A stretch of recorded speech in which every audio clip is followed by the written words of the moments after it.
brought this to your attention. Why the College of Christian Apologetics. Is this too loud? Okay, it sounds like really loud right here. Maybe it's just I'm nervous. Anyway, sound works in mysterious ways. So, why the College of Christian Apologetics? Well, I'm a teacher and I'm a preacher, so I wanted to bring a lesson. And I think Christian apologetics is one of the most important things in our life. Why do you choose to believe? If you can't, I think there's three things that come into someone that witnesses to another person. First, your life. You need to live a good Christian life. Number two, biblical truth. And number three, your testimony. Well, you're responsible for your life and your testimony. That's between you and God. But your biblical truth, I can kind of help you out with it. So, those of you who don't know me, my name's Fleming. I've been going here for about 5 or 6 years.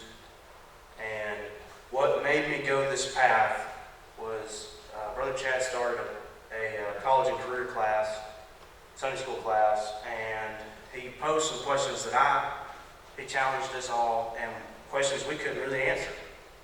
And I thought, well, I know the Bible pretty well. I've been in church my whole life. I should be able to answer these. Well, I couldn't. And someone as an atheist or another faith or just a skeptic is going to ask me similar questions, and I can't answer them. So I want to present this to y'all so y'all can have, when you're posed these questions, you can answer them. So, one of the scary statistics, 75% of believers college age will denounce their faith in their first year of college. Now to me, that is an unacceptable percentage. That's 3/4. 3 out of 4 people will renounce their faith in their first year of college. So why is this? Well, partially it's probably failure at home. Either their lack of going to church or failure in the church. And number 3, the strong arguments evolutionists and atheists pose to a new believer or I would say, a non-seasoned believer. And so, being a factual person myself, I wanted a factual response to why I believe. And so, that'll get us to the purpose of this. One, if you're lost, I want you to come to Christ. Number 2, if you're already a believer, I want to strengthen your faith in God and Christ. Number 3, to educate you on the truth about science and the Bible. And number 4, to give you a reasonable argument and justification of the Christian faith. So part 1 tonight is going to be science and the Bible. And we're going to look at a lot of scientific facts. So if you hate science, you might as well leave now. I've loved science since an early age. More of it when I was younger was life science. Steve Irwin, Jeff Corwin. I was Steve Irwin several years for Halloween. Mama! And so, being a science person, I love life science. Not only life science, but now, when I got in high school, I had physics, and I love physics. And now that led me to engineering. Bless my heart. So, I love science. So, a lot of people are going to tell you that you can't be a scientific person and a believer in God, and especially a Christian, because, of course, evolution and the Bible don't go together, they say. So, we're going to look at, is evolution scientific, or is it just a theory? And what does the Bible say, and is the Bible scientific? So the first part, an atheist one time, I was debating him, I think that's my hobby, is debating atheists. There's so many of them at UAH and in other places. He came to me and said, well, I can't believe the Bible because the Bible says that the earth is flat. And obviously we all know that the earth's round, and your silly God's wrong because he said the earth's flat. Well, Where did he get this? When someone comes to you with a outlandish statement from the Bible, ask him to show you. I always, especially show them yours, because you know it's not doctored up. They didn't write it in or they didn't print it themselves. So show me. So what does the Bible say about the shape of the earth? And does the Bible say that things are made up of things that are not seen? Well, we're about to find out in just a second. So if you have your Bibles, turn with me to Isaiah 40:22. But where he got this argument that the earth is flat, he said that God said, I can't remember exactly where, but he said that I set the cornerstone for the earth. So of course we all know that corners are rectangular. Shapes with corners are rectangular, octagon, so it has to be a flat shape. They're thinking. Well, what God's saying isn't that the earth is flat. He's saying that I laid the foundation of the earth. But Isaiah puts it pretty plainly right here. In the first part of verse 22 in chapter 40. It is he that sits upon the circle of the earth. Now, it doesn't take complex geometry to figure out that the earth is round. The Bible is saying that a circle is a sphere, and I sit on the circle of the earth. So the Bible is scientific. It doesn't say the earth is flat. It says it's a circle, round. So does science say that? So the Bible is scientific. He didn't really have much to say to that. And then, so Hebrews 11:3, if you don't mind turning over there to me. And I'm going to finish the rest of Isaiah 40:22 later in the presentation if I don't pass out.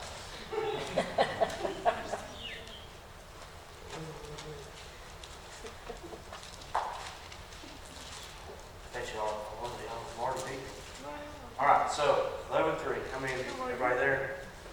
Good. All right. So through faith we understand that the worlds were framed by the word of God, so that things which seem were not made of things which do appear. So where's God saying here? Well, God spoke everything into existence. So by the word of God, everything we have today is what we see. But what else is made up of things? We know that through science that we're made of things that are not seen, like atoms, cells. They're very complex. When Hebrews was written, I don't think they had a microscope, so they couldn't figure that out. But God knows what we're made of. And God spoke to the writer of Hebrews that we're made of things which do not appear, which are invisible. The things that are visible are made of things invisible. So we're going to skip on to evolution. And so when you talk to someone that believes in evolution, why don't you ask them, can you define to me evolution? Probably most of them can't give you the definition. And I can't give you the Webster's unless I have it right here in front of me. But they don't really know what they believe. They were told to believe by someone highly educated. And so, well, he's smarter than I, so he's probably got more answers than I do. And instead of seeking it and looking into it myself, I want to take his word for it. Excuse me. Been battling some sinus crud for the past couple of days, and bear with me. So, now if you have a mechanic, we have, I don't know, 1, 2, 3 mechanics, maybe more mechanics in here. So anyways, when your car's broken, you take it to a mechanic, and you normally take their word for it because most people don't have any earthly idea about their cars, how they work. So, same principle, these people don't look into it themselves, they just ask a philosopher or a scientist and they tell them, well, evolution is true, you should believe it, well, let's look into it. So the definition, the process by which different kinds of living organisms are thought to have developed and diversified from earlier forms during the history of the earth. So Darwin in 1859 wrote the book, The Origin of Species. And how he came to this conclusion was, he went to the Galapagos Islands, and there's 4 finches. Finches had different beak types, and one was good for crushing like acorns, and one was good for pulling worms out of the dirt, and vice versa. And they were adapted to fulfill a specific cause. So obviously they have a common ancestor. So then he somehow goes on a tangent and writes the whole origin of species. Somehow he comes to the conclusion that we came from monkeys. Anyways, we'll get to that in just a moment. So, what do scientists believe? When someone comes to you as an evolutionist or an atheist, ask them what they believe. Don't let them just ask you. Don't always be the defender. Let them defend their silly theories. Let them tell you what they believe. I don't like to talk that much, so I'll let them talk. And then I pick at what they say and find what's wrong and what's dumb and turn it back on them. And that's how you win most of these arguments with them. So what do scientists believe? So they believe, first, they of course believe in evolution. They don't believe in creation. So they believe that millions of years ago, all the matter in the universe spun really, really fast. It was compressed into like the size of a period on a page, heated up, an explosion happens, stars, planets spin off. Then the Earth is a molten core, it cools down to a crust, rains on the crust, it forms an organic soup. Yeah, we come from Campbell's. Anyways, they think we came from a soup, organic soup, and then single-celled organisms yielded from that soup, and then so on and so forth, and what we have today over millions of years of evolution. So that's what they believe. So, because a lot of times you have to tell them what they believe, because they really don't know. They just like to use that evolution term to shut up Christians. It doesn't really work. So ask them, what type of evolution do you believe in? Do you believe in cosmic, chemical, stellar, organic, macro, or micro? So cosmic is, of course, the Big Bang, which was all matter in space, compressed, spins, blah, blah, blah. We get what we have, the planets, the stars. Chemical evolution, all elements evolve from hydrogen, and anybody that's familiar with chemistry, hydrogen is the simplest element in the periodic table. So back to the simplicity yielding complexity theory of evolution. Stellar evolution is where the stars and planets form from gas clouds. Organic evolution is where we believe we come from Campbell's soup. Macro is where animals diversify, so this is where the whole we came from monkeys theory comes from. And then micro is where he bases all of his theories on, with like the finches and everything else. Excuse me. So let's look at what is theory. So we have 5 out of the 6 that are not scientifically proven. They're all theories.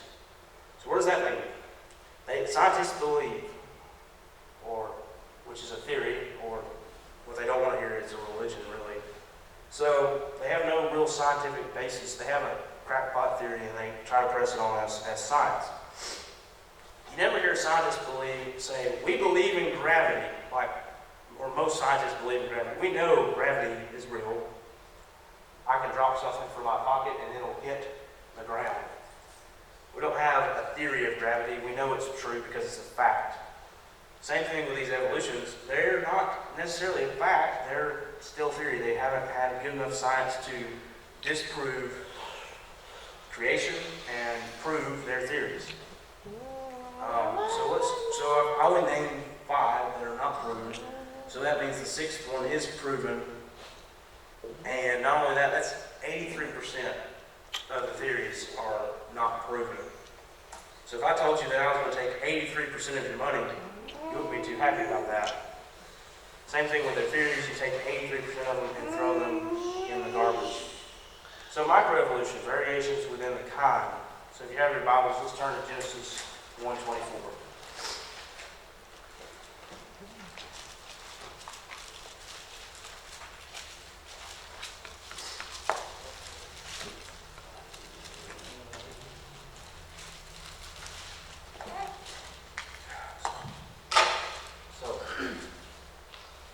So does this mean that God's word is not true? So if one evolution is proven, does that mean that God's word is not true, that the whole creation's garbage? No, it doesn't.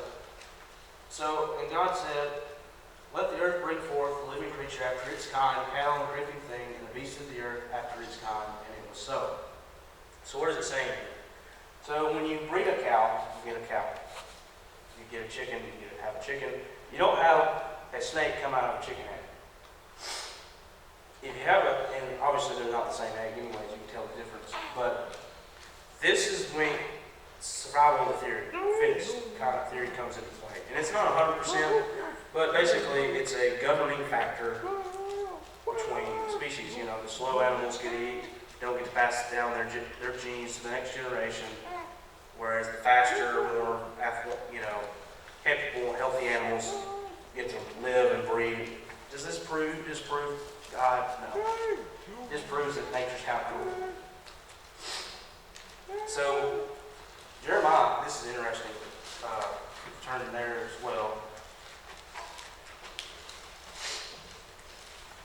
Jeremiah, or God produced atheists really before they're, or evolutionists, before they're even here. Isn't that kind of funny? So, Jeremiah chapter 2, verse 27. Saying to a stock or a stick, "You are my father," and to a stone, "You have brought me forth. For they have turned their back to me and not their face, but in the time of their trouble they will say, 'Arise and save us.'" What does that mean?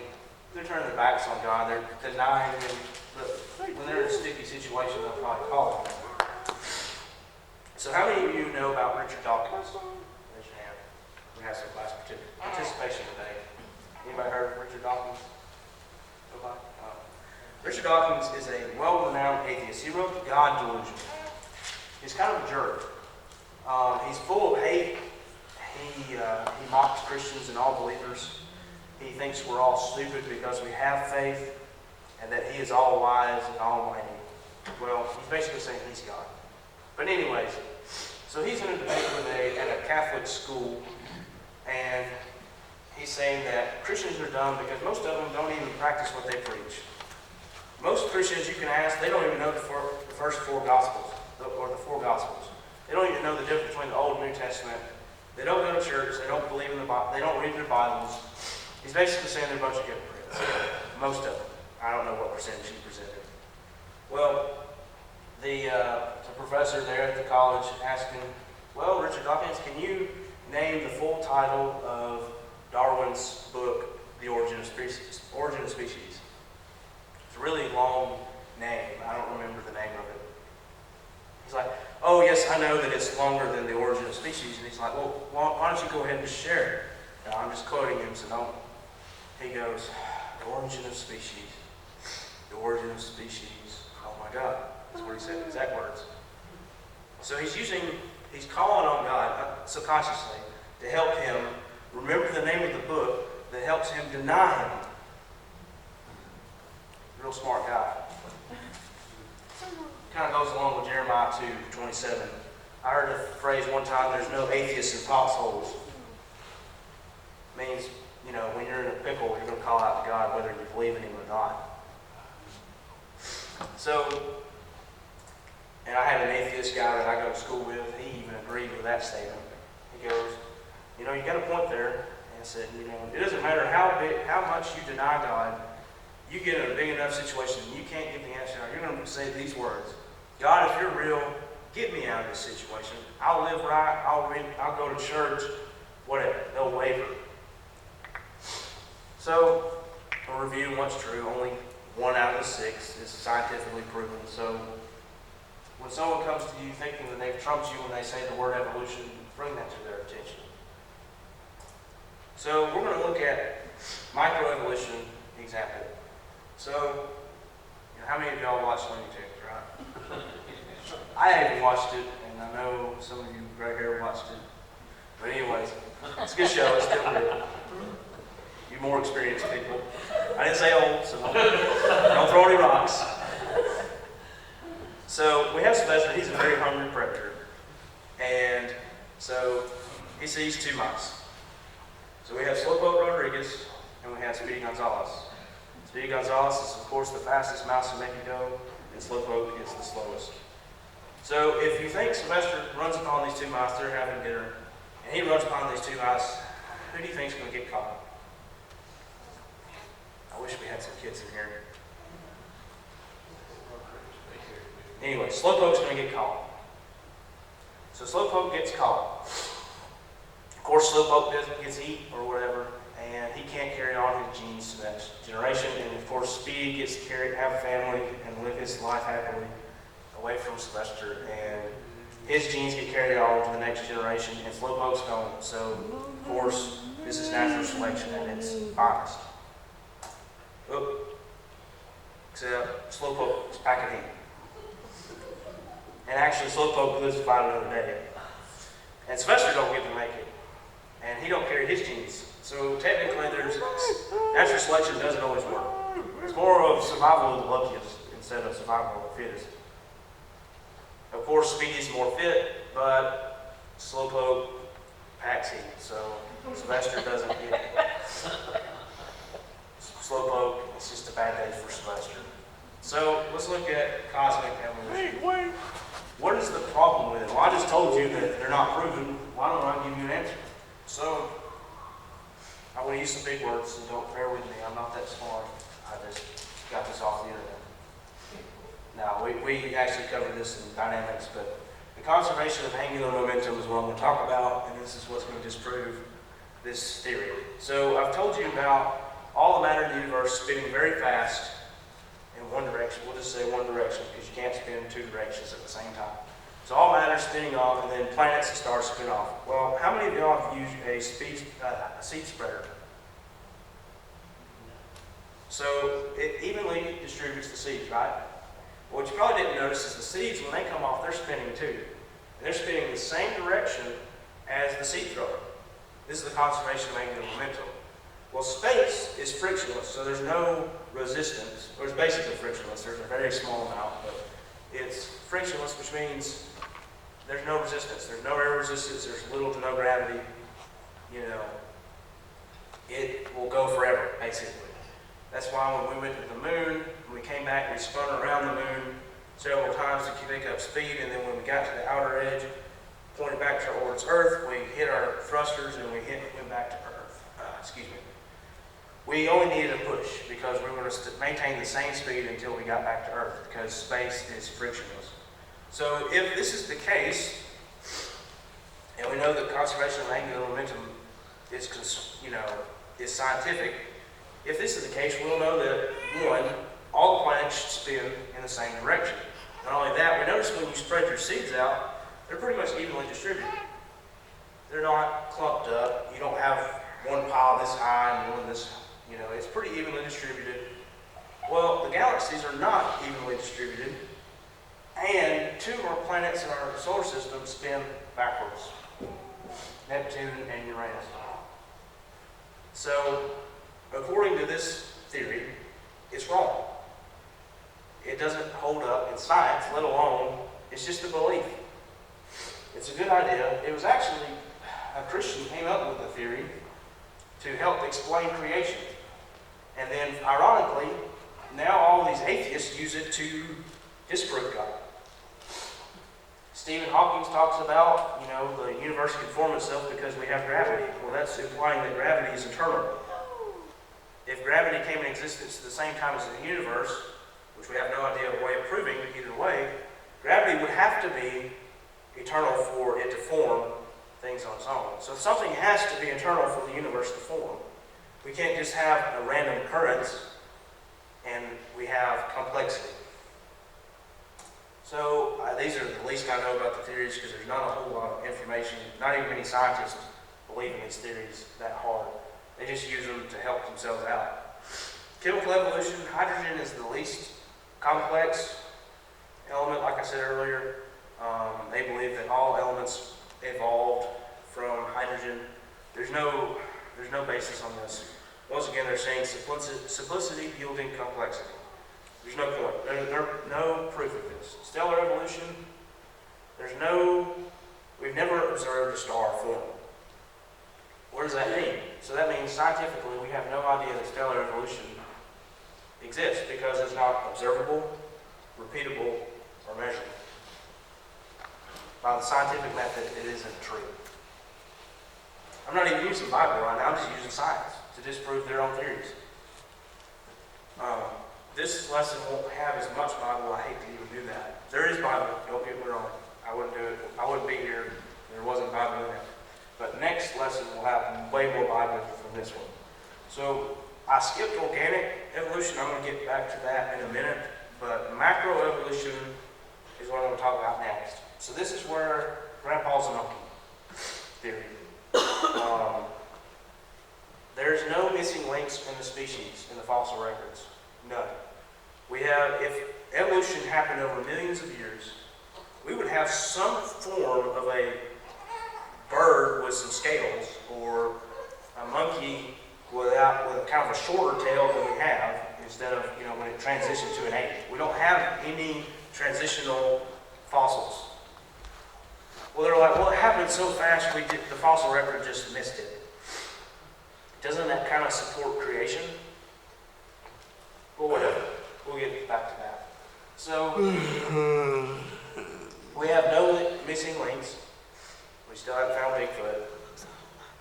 No new species have been discovered or evolved since man appeared on the earth. What was created on the sixth day? Anybody know? Hint, hint. Man. Anyways. So, man was created on the sixth day. There's no new species since man has come on the earth. By the way, which evolved first? Male or female? Who do they marry once they evolve? Anyways, so we have no missing links. We don't know who evolved first. And we have no new species being discovered since man has come on the earth. Not only that, like I said earlier, chickens yield chickens, cows yield cows, fish yield fish. No such thing. By the way, so how do you get from, let's just say, a man to a monkey?